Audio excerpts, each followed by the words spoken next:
So hello guys, what's up, welcome back to our channel. आज हम बात करने वाले अपना topic that is the esterification and the saponification reaction. So first of all हम बात करते हैं what is the esterification reaction. तो आप लोगों को नाम से समझ आ रहा होगा, एस्टेरिफिकेशन रिएक्शन मतलब जिसके अंदर एस्टर का फॉर्मेशन होगा। एस्टेरिफिकेशन मींस जिसके अंदर एस्टर का फॉर्मेशन होगा। ये आपको नेम में क्लियर हो रहा है, दैट इज एस्टर। तो जिस रिएक्शन के अंदर एस्टर का फॉर्मेशन होगा उसको हम बोलेंगे एस्टेरिफिकेशन रिएक्शन। तो अगर हम बात करें किस चैप्टर का टॉपिक है, ये हमारा कार्बन एंड इट्स कंपाउंड के दो एक important topic that is the esterification and the saponification reaction. तो सबसे पहले हम बात करते हैं esterification reaction.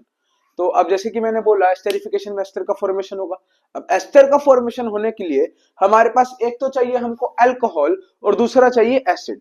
When the acid reacts with an alcohol then it forms the ester and this reaction is known as the esterification reaction।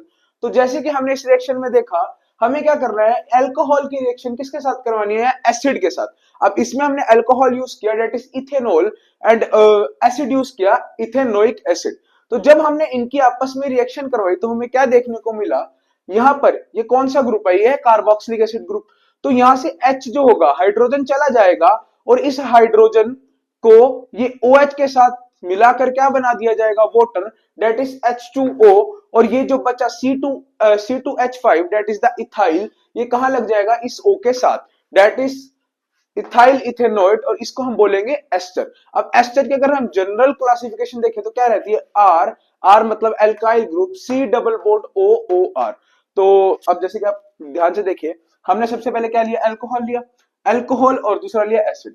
अब acid लिया ethanoic acid, alcohol लिया इथेनॉल। तो इथेनॉल से हमें मिला OH एंड इथेनोइक एसिड से मिला H।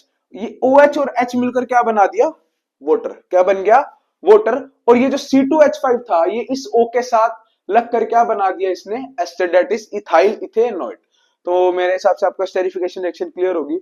अब बात करते हैं हम second reaction that is the saponification reaction. इसको भी पहले हम नाम से समझते हैं। इन सैपोनिफिकेशन रिएक्शन हमारे को सोप की फॉर्मेशन होगी। किसकी फॉर्मेशन होगी, सोप की फॉर्मेशन होगी। सैपोनिफिकेशन रिएक्शन में किसकी फॉर्मेशन होगी, सोप सॉल्यूशन या सोप की फॉर्मेशन होगी। तो इसके लिए हम क्या करेंगे, इसके अंदर अब जो हमने एस्टेरिफिकेशन रिएक्शन में एस्टर बनाया है, इस एस्टर की रिएक्शन करवाएंगे एल्कली के साथ। एल्कली मतलब वाटर सोल्यूबल बेस के साथ, दैट इज NaOH। जब हम इस एस्टर की रिएक्शन एल्कली के साथ करवाएंगे तो हमें क्या मिलेगा, हमें मिलेगा ethanol. Ethanol means alcohol and soap. Soap में अब सोप कैसे बना, सेम एस्टर वाला। इसमें क्या होगा, ये C2H5 दैट इज C2H5, ये C2H5 इस OH के साथ चला जाएगा और ये O के साथ कौन लग जाएगा, Na, और ये क्या बन गया हमारा, सोप सॉल्यूशन। तो सोडियम कार्बोक्सिलेट भी बोल सकते हैं या फिर सोडियम इथेनॉइड। इसका जनरल नेम एग्जैक्ट नेम क्या है, सोडियम इथेनॉइड, और ये क्या है हमारा, इथेनॉल। तो when ester gets react with alkali then it forms the soap and the alcohol. It forms the soap and the alcohol and this reaction is known as the saponification reaction। तो हमने क्या दो reaction पढ़ी, esterification reaction जिसके अंदर हम ester को बना रहे हैं, और second one is the saponification reaction जिसके अंदर हमारा अल्कोहल एंड द सोप बन रहा है। तो मेरे हिसाब से तुम लोगों को समझ आ गया होगा, और ये एक इंपॉर्टेंट टॉपिक है, ये भी हमारा क्लास 10th का, तो उसको भी अच्छे से कर लें।